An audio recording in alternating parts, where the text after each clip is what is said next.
Hello, আজকে নিয়ে চলে এসেছি শোলা কচু। আজকে তোমাদের দেখাবো পুর ভরা শোলা কচু। এখানে আমি শোলা কচুটাকে রাউন্ড রাউন্ড করে কেটে নিয়েছি, একটু মোটা মোটা করে, যাতে মাঝখানে ফালিটা করা যায়। এই দেখো, এইভাবে মাঝখানে আমি ফালি করেছি, আবার এক সাইডটা জয়েন্ট রেখেছি, ঠিক এইভাবে। এবার আমি এটাকে একটুখানি সেদ্ধ করে নেব। এখানে আমি কড়াতে জল দিলাম, তার মধ্যে শোলা কচুগুলো এর মধ্যে দিয়ে দিয়েছি নুন হলুদ দিয়ে একটু উল্টে পাল্টে নিয়ে আমি ঢাকা দিয়ে দেবো।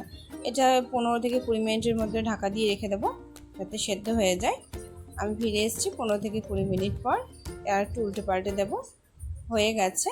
এবার আমি এটাকে নামিয়ে নেব। এটার আমি পুর তৈরি করে নিচ্ছি। এখানে আমি দিয়ে দিয়েছি সাদা কালো সর্ষে, 3টে কাঁচা লঙ্কা আর একটু নুন দিয়ে এটাকে আমি ভালো করে পেস্ট করে নেব। ঠিক এইভাবে এরকম আঠা আঠা মতো আমি পেস্টটা করে নেব। এটার মধ্যে আমি দিয়ে দেব নুন, হলুদ, সামান্য চিনি দিয়ে ভালো করে মেখে নেব। এরপর আমি ওই সেদ্ধ করা শোলা কচুগুলোর ভেতরে ঠিক এইভাবে পুরগুলোকে ভরে নেব। এক এক করে প্রত্যেকটার মধ্যে আমি এইভাবে ভরে নেব।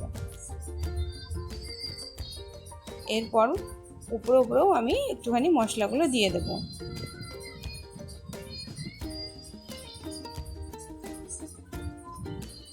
এটা খেতে এতটাই টেস্টি লাগে যে কি বলবো, দারুণ খেতে লাগে। এরপর আমি এগুলোকে এক এক করে ভেজে নেব। এটা একদম লো ফ্লেমে ভাজতে হবে, হাই ফ্লেমে ভাজলে কিন্তু পুড়ে যাবে, আর ভাজাটাও হবে না, আর উপরটা পুড়ে যাবে। এখানে আমি কড়াতে নিয়ে নিলাম সর্ষের তেল। সর্ষের তেলটা খুব ভালো করে গরম হলে তারপর আমি কচুগুলোকে আস্তে আস্তে ছেড়ে দেব। এরপর আমি কচুগুলোকে ছেড়ে দিচ্ছি, দিয়ে ফ্লেমটাকে আমি একদম লো ফ্লেমে করে দেব। উল্টে নেব। এক পাশটা হয়ে গেলে আমি কচুগুলোকে উল্টে নেব।